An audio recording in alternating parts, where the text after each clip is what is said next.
Call the Fiscal Committee meeting to order. First of all, I need approval of minutes for Tuesday, September 6th, 2011. So moved, Aguilar. Second, Karski. Moved by Aguilar, seconded by Karski to approve the minutes. Any changes, discussions, questions? Seeing none, all those in favor say aye. Aye. Those opposed, same sign. Minutes are approved. Item number 3, discussion regarding city sales tax collection at W.H. Lyon Fairgrounds. This is an informational-only topic. We will not be taking any action today. And we have representatives from the Fair Board here. And I believe, Steve Monk, are you leading that presentation? Come on up, Steve. Welcome. Thanks for being here. Good afternoon, and truly appreciate the opportunity to visit with you this afternoon. I'm Stephen Monk, Chairman of the Sioux Empire Fair Association and Board of Directors. And I guess I'll go back a little bit historically as far as the request that has come before you, and that is over the years, and I say over the years, going back as far as I can remember, there's a number of activities that have been conducted at the fairgrounds that not only involve the public but also involve other entities, the city being one of those, for the use of those facilities. And there's also a number of events and activities that take place during the fair that the fact that it is county property and the Fair Board of Directors actually manage those grounds, to where as far as to conduct those events and those activities, the majority of the costs associated with that has come from those two entities. However, we still provide those facilities for the city and other entities to use those. And what we're looking at as times get to where budgets get tighter, resources are a little bit more limited, is what are various ways that we can look at providing resources to make sure those facilities maintain themselves in a quality way that can be used by the entities that rent the facility or entities that use the facilities, such as other governmental entities, the city being one of those, whether it be the police department, the fire and rescue, civil defense, and so on, and making sure those facilities are maintained by those individuals.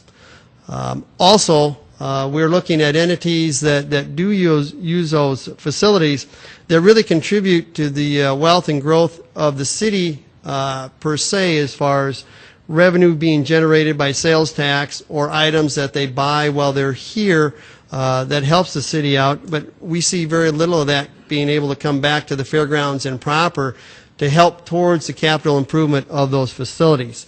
And so we sat down and started looking at some various ways. There are some in-kind activities that have started to come together between the city and the fairgrounds, such as control of mosquitoes is one of those items. We also have the city helps us out during the fair itself as far as cleaning, sweeping the streets or the paths during the fair to help maintain a more of a positive environment for fair goers. But we're also looking at other ways, not only in kind but also monetarily, that can be used to go towards improving or maintaining the capital improvements at the fairgrounds. And one of the concepts that came forward was currently the ordinance does not really allow for a sales tax collection. However, there are a number of activities and events that take place at the fairgrounds where that could be collected. We're also looking at the possibility of a new source of those types of dollars or revenue without going into an existing collection of sales dollars and having it relocated from somewhere else to the fairgrounds. So we didn't want to, rob Peter or Paul in some cases. We wanted, what are some new possible ways of generating some revenue that could be used at the fairgrounds? And that's where the sales tax concept came up for that.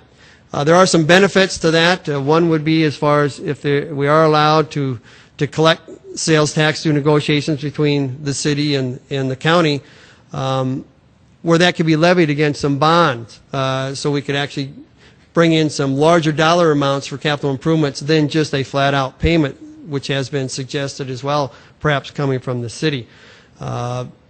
Probably the nicer, cleaner way would just be an allotment or an amount that would come from the city other than the tax revenue that's coming. That does put us in, I would assume, the budget process with the city and everything associated with that.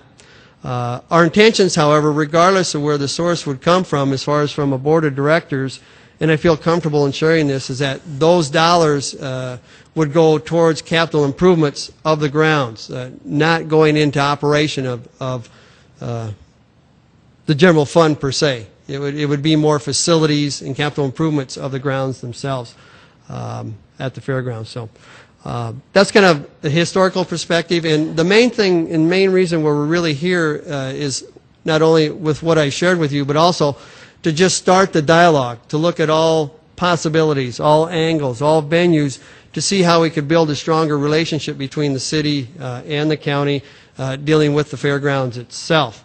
Not that this is the answer that we're bringing forward that you have in front of you that came forward from the county commissioners and the commission office. But if it's not, let's look at some other ways and venues that we can have some dialogue, have some discussion. And we're not really looking for a decision here in the immediate future, but really to keep the dialogue open and keep things on the table to build that relationship. So with that, unless you have some questions for me, I do have a number of other Fair Board members and commissioner representatives with me today or that are joining us today that would be assist, I guess, in answering questions that you may have. So. Questions for Mr. Monk? Councilor Karski. I'm curious, what type of dollar revenues are we talking about on an annual basis that would be subject to the 2% tax? The best numbers that I am aware of, and a lot of this is based on somewhat with the state sales tax that is collected and kind of bringing that back, would be in that $30,000 to $50,000 range as far as sales tax itself per se. I mentioned this at one other time. The studies that we've looked at and working with the CVB here in Sioux Falls, the revenue that's generated by activities that take place at the fairgrounds is somewhere in that $18 to $20 million range as far as revenue back to the community here. Other questions for Steve? If not, I have a couple, Steve. And this is probably more of a legal question, so Attorney Fifley, I don't know if you can help us with this, but how would the city collect sales tax when that is not within city limits? It is, well, the fairgrounds have been annexed by the city, but there's a number of things that ground is exempt from because of the ordinance and agreement we have between the two entities. And if I'm wrong, please correct me. Ken might be able to answer some of this. Ken McFarland. But that's part of the dialogue we hope to have, is just to see how legally this request is. So. That is Ken McFarland with the Minnehaha County Commission Office. That is a common misconception on the fairgrounds property. Some people think that it's somehow an island within the city, a big hole.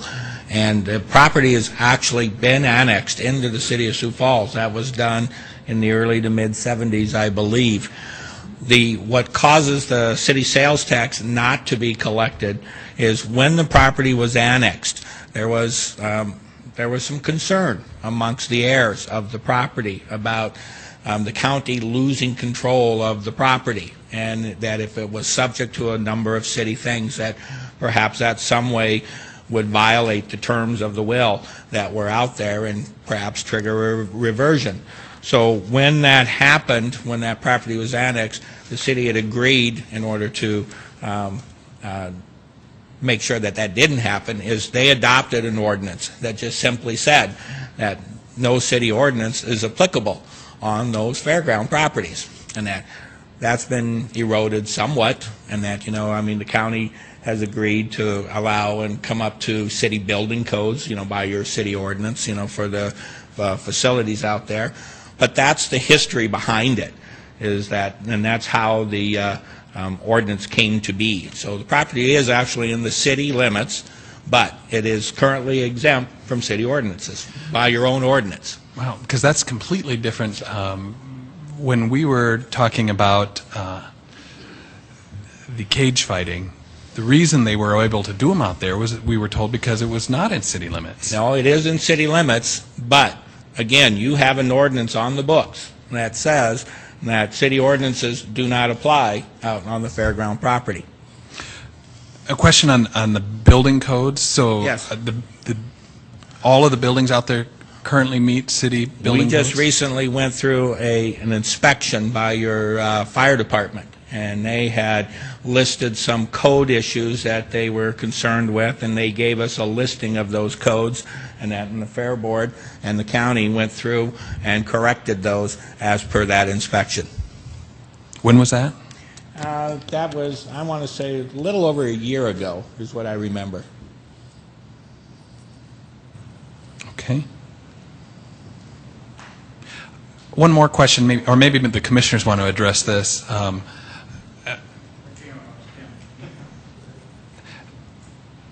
First of all, Dick, can you give us a sense, over the last few years, what kind of dollars are given to the fair from Minnehaha County? Yeah, Dick Kelly, Minnehaha County Commission. It's varied from 250,000 down to, I believe this year's going to, or 2013 will be 100,000. It's originally that money was set up to be for infrastructure, and long before I was on the commission, why it kind of they bent and allowed it to begin for some operating issues, and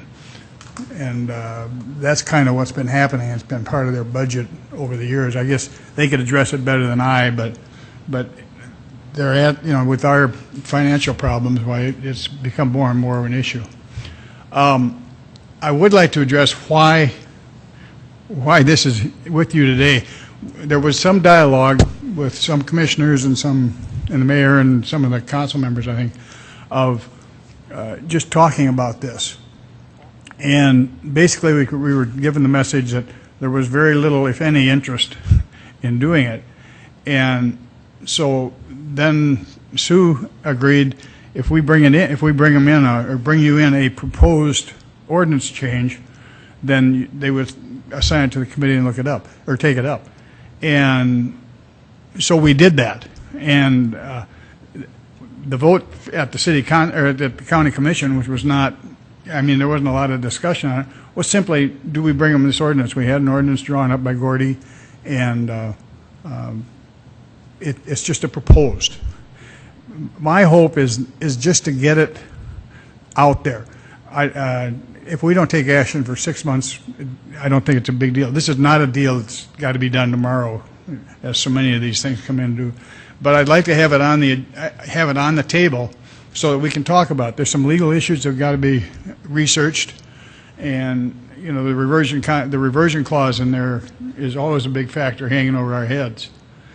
But my experience in 15 years of government is that it's better to have it on there because we've all got too many things to worry about, and it just doesn't get talked about. This way, it's on the table, and if you deferred to a date specific, why at least some research could be done prior to that to see, one, is it possible at all? It may not even be possible to do it. Two, does it work? Can the city legally do it? And there's a lot of questions like that. The purpose, like Steve mentioned, is to generate a cash flow so that, for instance, one of the possibilities would be to bond out for some infrastructure repairs. That fairgrounds, and I think the commission's of the feeling now that it's going to stay a fair for quite a while. But, we've always had this 5-year thing, reversion hanging over our heads, and that's going to start going away in about 2014, Ken, is that right? There's some state laws about reversions, and so in the next 4 or 5 years, we should be able to start getting clear title to that land and be out from under it. That doesn't change what our intent is at all. We still would like to look at it as a fair. We spent quite a bit of time and money on this thing last year, getting an appraisal and having an attorney look at the whole deal with us with the reversion clause. So. But that's why it's here today, and it's not meant to be pushing anybody, Commissioner, Councilmember Jameson, but it's not meant to push anybody. It's simply meant, we responded to what we were told, if we wanted to get it on the thing, bring in an ordinance change and you'll discuss it. I'm hoping, and this is my personal opinion, is that we will get it on the table and defer action on it for a long time and start asking the questions of what has to be done. It'll be up to the Fair Board and probably me as liaison to to generate, the questions that are out there, but obviously we would include the city if they had questions too, and we can start getting some answers to it and find out if in fact we can even do this. It might also just open the door to other possibilities. I know the mayor has talked about, well, I'd rather give you an appropriation each year. That would be great, but it also doesn't have the continuity that if you pledged a bond issue against that sales tax. And so I guess that's kind of the Councilor history of Karski? it here. Yeah, I guess I have a few questions, more of a laundry list of services. I'm curious how it's handled with this agreement. Police and fire protection, is that city or county? The sheriff does it now. I'm sorry? The sheriff does it. I think the fire, though, is done by the city. Yeah. Fire, But- okay. But the sheriff does the enforcement out there, and I think I don't know when they had that death out there, that was a city and county deal both, I think. But, Okay. What about water and reclamation? I mean, are you billed by the city for water usage and that type of thing out there? Okay. The streets, who paves them? Who maintains them? The I'm going county? to I'll answer what I can, but I'm going to let Joe Okay. respond to some of these other questions, ones that I can't answer that one. Do you want to? Joe Beal, acting interim fair manager. We actually raised the funds to pay for paving the streets and keeping them up. So paving them and cleaning them and all that's done at county or the fairgrounds expense? Okay. Yep. Okay. Okay. So police or law enforcement's county, fire protection city. We have water and sewer infrastructure out there that the county pays the city for the usage, and streets are taken care of by you. Okay, thank you. Maybe that's a good transition, unless there are other questions. Jeff Schmidt from Planning Office can talk about some of the items that the city does right now at the fairgrounds.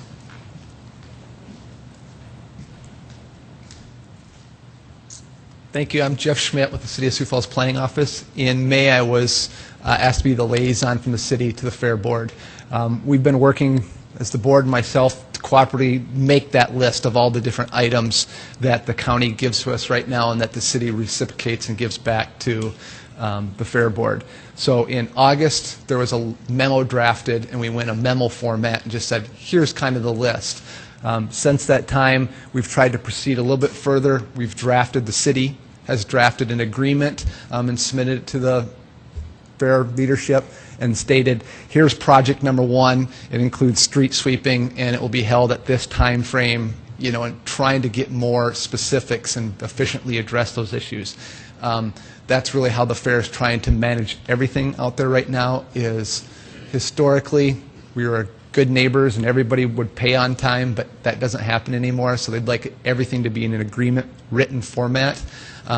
So then again, they don't have to call upon us and say, when are you going to spray for mosquitoes? It would be in the agreement and you'd have a time frame. Street sweeping, spraying for mosquitoes. One of the big capital projects that Joe mentioned is looking at paving some of the areas out there. The police and fire also use the grounds for training purposes, so they're out there doing large activities in the training. So those types of agreements we'd like to get in place, again, maybe over this time frame. Questions for Jeff? Correct. Steve just mentioned that the city has a snow and leaf drop-off on a seasonal basis out there on their Tract 1. It's west of Lyons Boulevard. That's their property that we use. So today, there's no money exchange between the city and the fair, correct? What is the dollar value of the services the city provides and the dollar value of what we're getting in terms of those items mentioned by the Fair Board? That's one of the main emphases behind putting this agreement together, because again, as you're hearing, there's other things that need to be listed on that agreement. It needs to be fleshed out to figure out what the costs and the benefits are. And so when do we expect that to happen? Soon. It's a draft right now. The leadership has the draft. I would say, we could have a final draft in 2 weeks to a month. It's not that complicated. Councilor Aguilar. Could we have it by the next fiscal committee meeting? So tasked, yes. Yep. Chair? Yes. Let's, if that's agreeable both to Jeff and Steve, that, The question that I have on that is, do you want a task for task example or an example of what the grounds is valued to your community as well? I mean, because they're a little bit different. So, if you understand what I'm saying. at this point, I think task for task Okay. is what my expectation would be, unless the committee has some other expectation. Councilor I guess Garcia. I'm thinking, what is the fair market value of the rental of the land for the leaf drop-off, the snow drop-off, the use of the facilities for training for police and fire protection, the exercises they have out there? I guess I'm kind of curious, what is the value of those, that type of thing? Steve, while you're there, I do have another question, because when you talk about the economic impact of being $19 million, the pavilion is like $14 million economic impact. The arena is, I believe, less than that, around 11. How can there be such a disparity there when those facilities have far more events? The pavilion is open 350 days a year.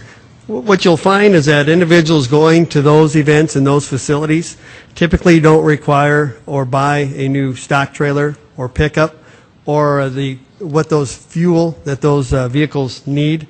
So you not only have the people themselves just attending that, but it's everything associated with that, whether it be food, lodging, and vehicles. And we find it interesting the amount of times that the local dealers that sell vehicles come to us and say, well, we just sold X number of pickups during your event to that area. So it's more of the crowd, and that's where it's a unique facility, that the only one that I'm aware of really in this immediate area that will accommodate livestock type events, which tend to have a little more expense associated with them. And they're willing to spend those dollars when they come to this community. Yeah, and we're open 365 days a year, so. Christmas too? Okay. Okay. Okay. So. Very good. Other questions? Attorney Fifley, can you talk about what legal issues we would have to consider in such a proposal? Sure, Mr. Chairman. Thank you. Dave Fifley with the City Attorney's Office.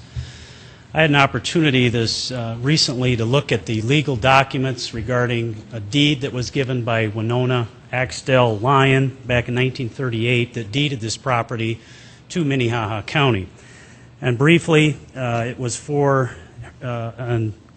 in memory of her late husband, William Lyon, for his very deep interest in the advancement and improvement of rural life. And the property was to be used for conducting a county fair at least annually, and that was stated directly in that 1938 deed. The deed also stated that the property shall be maintained, managed, and controlled by the county commission of said Minnehaha County and their successors in office. And the deed also contained, a reversionary clause which states that if the terms are not followed, and that if the county commission doesn't maintain control over it and have at least an annual county fair and promote the welfare of rural life, that the title shall immediately revert to and vest absolutely in the grantor or her heirs at law and next of kin. Historically, the city annexed this property in February of 1976 with the Minnehaha County Commission's consent. The heirs at law of Winona Lyon complained about that annexation. The Lyon heirs appeared at a city commission meeting in May of 1977, complaining that city departments, sorry, I've got allergies, bear with me,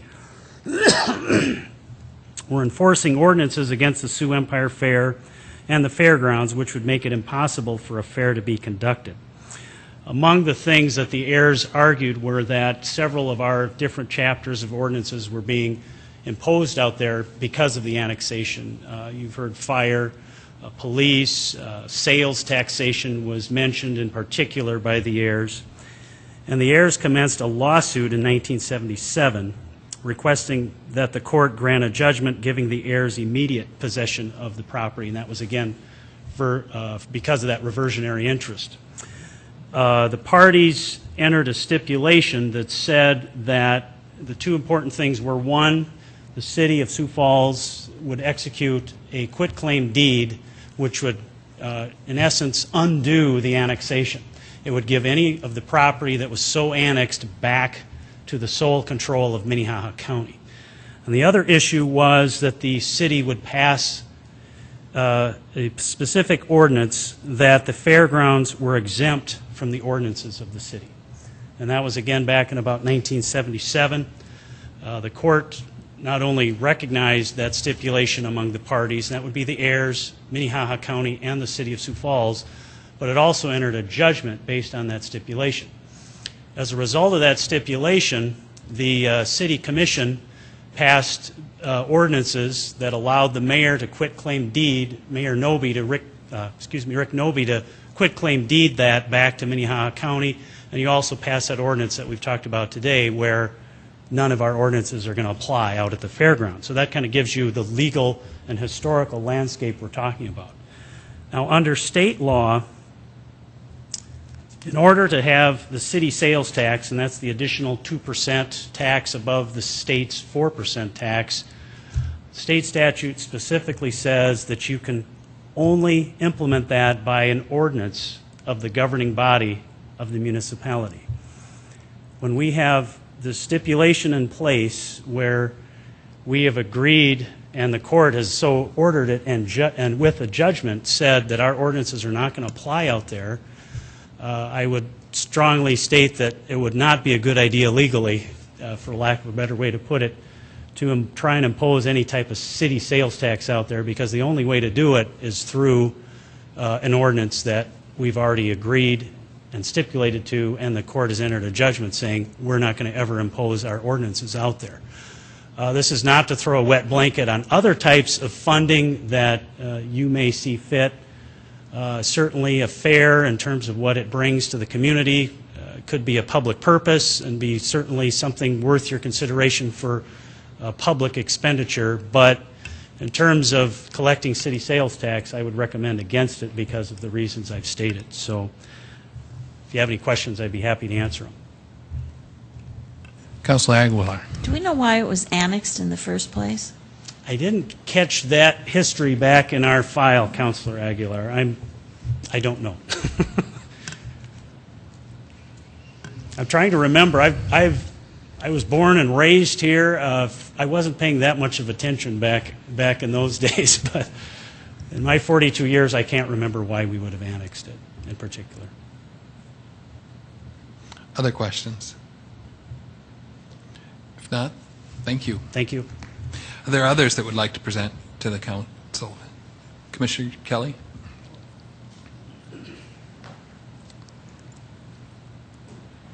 There is some precedent back in about 1996, 7, somewhere in it, when they were talking about the ice hockey.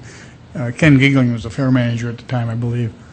And they were looking for funding mechanisms, and so Dan Grevelis and I prevailed on the mayor to commit to public, the city would rent the ice for, I think it was $25,000 a year is what the number was, it strikes me, but for public skating. And actually the $25,000 was to get them over the top on what they needed for funding to buy the Zamboni and all of those things. So, that was a different way of doing something, but the city did help for a while. Now that went away after a few years, and whether or not, you think the hockey was a good idea, it was a mechanism that was used, and it's certainly one that could be considered again if in fact the sales tax is not a possibility. And what Dave was saying is what I would like, that's the questions I'd like to answer in the next few months, is that we can get some positive, none of us have had enough time to really research this deeply. Now I think Dave's done quite a job, and we've got a history with Sanford's opinions and stuff like that. So that's why I'd like to keep it open. But there is some history for the city participating, albeit it was maybe 3 or 4 years or 5 years at the most. But it was a mechanism that used, and it worked. Unfortunately, the city quit doing it, and it would have been nice to have that continued flow of $25,000. But budget issues must have caused otherwise. Commissioner, I do have a question. When we toured a week or so ago, I believe that we were told that you only have to have a fair every 5 years, which is Yeah. different than what Attorney Fifley talked Wasn't about. that in that document that it has to occur, if we go 5 years without a fair, then the reversion kicks in. Okay. So, within the 5 years probably, and that's not an issue, because all you'd have to do is have a fair in the fourth year, and then all of a sudden that, you got another 5 years to do it. Not that anybody would propose doing that, but that's how that reads. And then, could you give us a sense of what's going on in terms of management of the fairground? I know it was a very successful year with... Well, as Joe Beal. said, they're acting. I don't know that the Fair Board has appointed permanent for 2013 or not. They're going to stay on, I believe, for sure, at least until the end of the year, and then whatever happens after that will be a Fair Board decision. I will say that it was a very successful fair this year, from what we've been able to find out. The purpose for that tour was to give some people, give you a chance, and give some of our commissioners a chance to see what has been done out there, because I think it looks good. You're still dealing with an old animal, and particularly with the Expo building.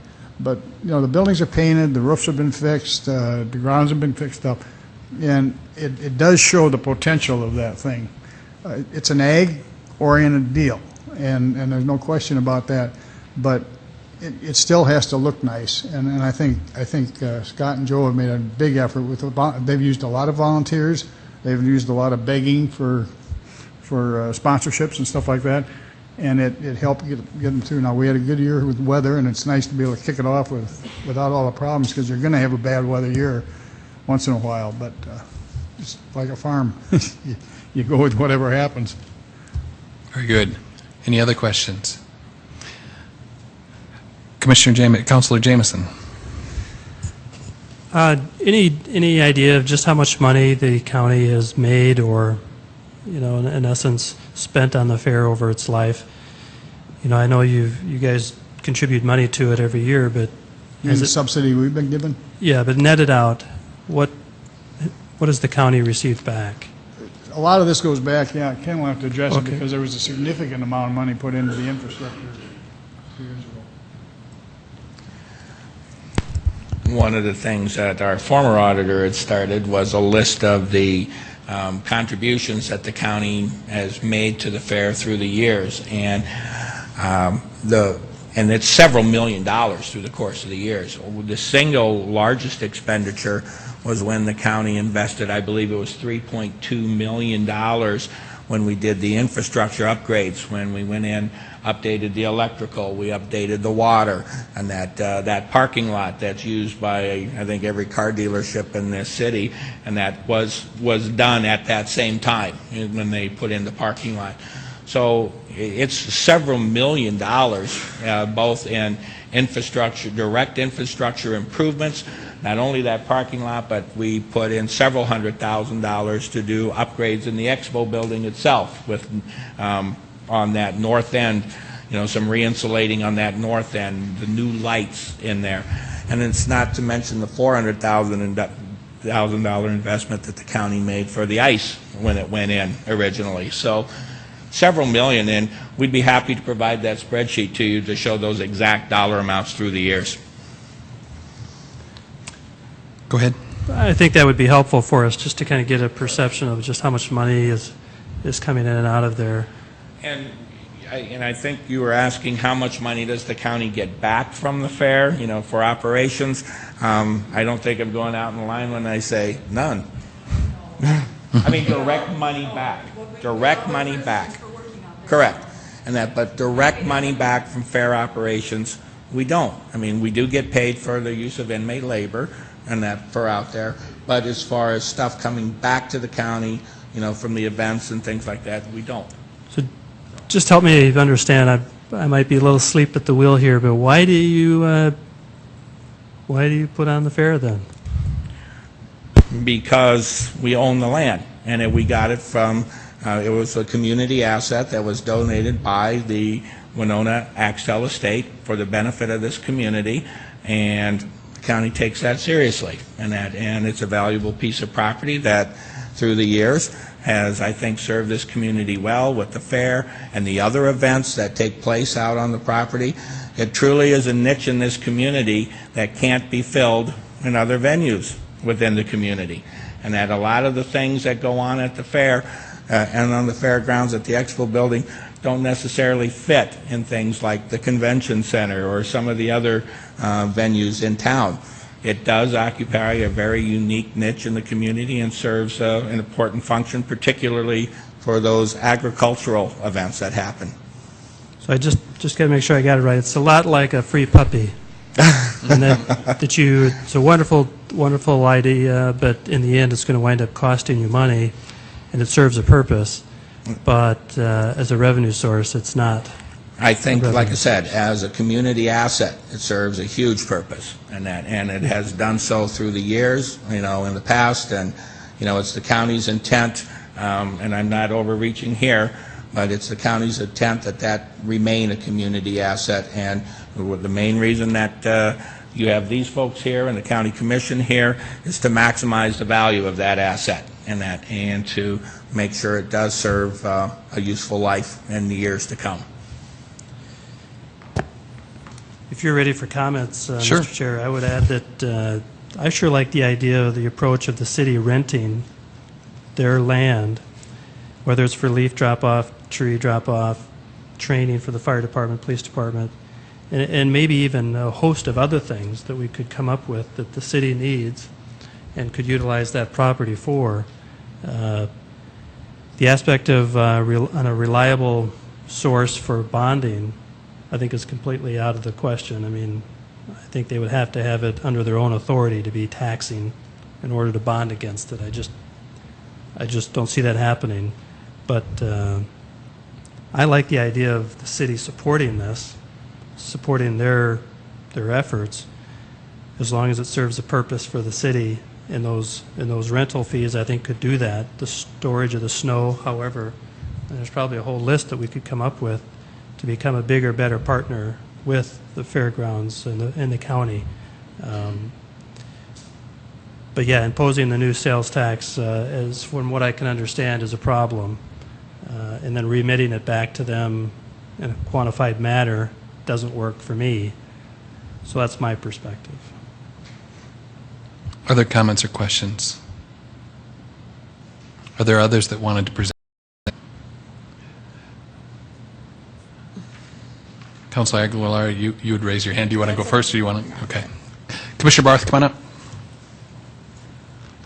Jeff Barth, Minnehaha County Commissioner. I just wanted to make a couple points, and one is that, believe it or not, Minnehaha County is the number 3 county in South Dakota for ag revenue. And those farmers out in the county are spending their money here in Sioux Falls. And this event, the fair itself and the other events out there, bring in hundreds of thousands of people. Now you can compare that to our museum, which gets a subsidy from each of us of in excess of $500,000, gets, what, 50,000 or more people. And I've said this before, many in yellow buses at gunpoint. The fact is that the fairgrounds does a lot of economic activity and brings in hundreds of thousands of people. This issue of the sales tax, it came up in our long-term planning, and to be honest, too often I think we get stuck with the issue du jour, an event center or something. We don't have time to look at all the other possibilities, and we really think this possibility of working together on this to make the fairgrounds better, more attractive, and a greater attraction to the community, we can't let it go. We've got to pull up our socks on this. I can also assure you that there is no intention whatsoever to sell the fairgrounds. That's been bandied about in the past, but we have no such intention. This fair is going to be here for a long time. I can't say 200 years, but probably until I kick the bucket. And again, working together, I think we can improve things. The county is not generally worried about the quality of life. We're often just worried about sustaining life. yeah, this is one area where quality of life for the county and the community is also our purview. So, anyway, thanks. Councilor Aguilar. I agree with Commissioner Kelly that we need to keep this dialogue going. Before I make any decision as far as how I feel we should go, I need more information. I think it begins with the information that Jeff is going to share with us next month, looking at those values. I do have a question. I think that Ken said that it was the fire department that had come out last year, or did someone? No, okay, someone said that.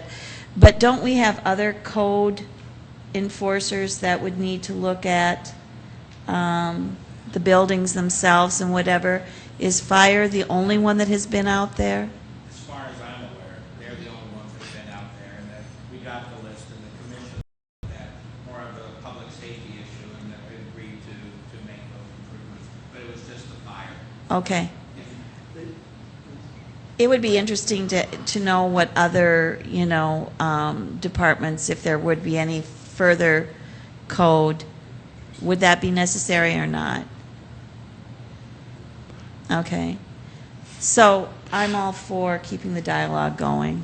I would imagine even our city health inspectors probably have to go out there during the fair and probably other events as well.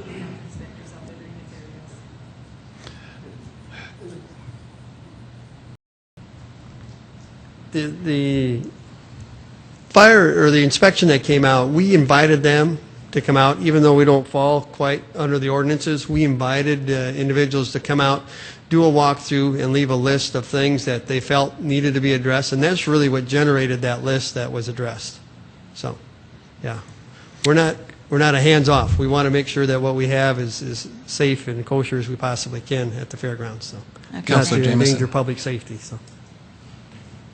Just to be clear, I think following what Dave was talking, that if we were going to impose any ordinances out there, that we would be jeopardizing our relationship.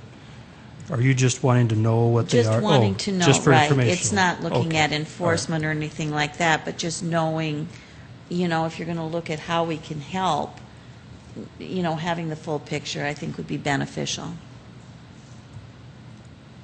Very good. Anything else on this topic? Joe, come on up. As far as the food and health, because we do have a food and health license, that we are inspected regularly on that. So we have to follow that health code no matter what, whether we're county, city, or whatever, we have to follow that. And we do get 100% on it, so. Anyone else? All right, well, we'll resolve to discuss this again next month with more detail on what the fairgrounds is providing the city and what the city is providing the fairgrounds, and we'll take it from there. Thank you for coming. We will be meeting the first Monday of November, again at 5 o'clock. Item number 4 is open discussion. Councilor Jamison. Just a kind of an extension of what we talked about at 4 o'clock. I thought some time ago we had, and it's probably just my fault that I don't have it because I usually lose emails. I have a habit of that. But we were going to get an update of all the funding that we received from the federal agencies and state agencies and grants, and tabulate them. Do we have that? And did we ever get it? I don't think so. Who did we make that request to? Do you remember? I think Finance Department Director, probably, but Okay. Councilor Tracy? Entman, remember, did we ever get it? Do you know?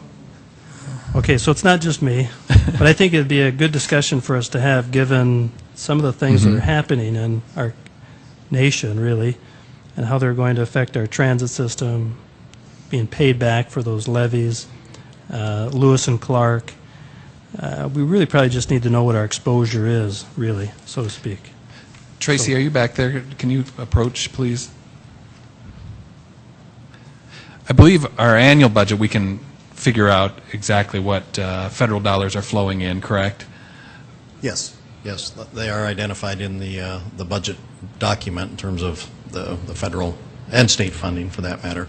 I think what you were referring to, there was a compilation of particularly federal funding for each department, and that information did go out here. It's been a while ago. I know I didn't get it out to you right away, but and I can send that out, certainly send that out again, but it could maybe stand to be freshened up a little bit. If you could, that would be great. If you want to send it to the full council, Sure. I think that we would all appreciate that. Does that meet what your request is? Thank you, yeah, I'm sorry I lost it, because I thought I saw something, but that's just how it rolls. Yeah, well, I can't swear that it went out, but I believe it did. Thank you. All right. If there's nothing else, I would ask for a motion to adjourn. Move to adjourn. Second. Moved by Jamison, seconded by Aguilar to adjourn. All those in favor say aye. Aye. We are adjourned at 5:46.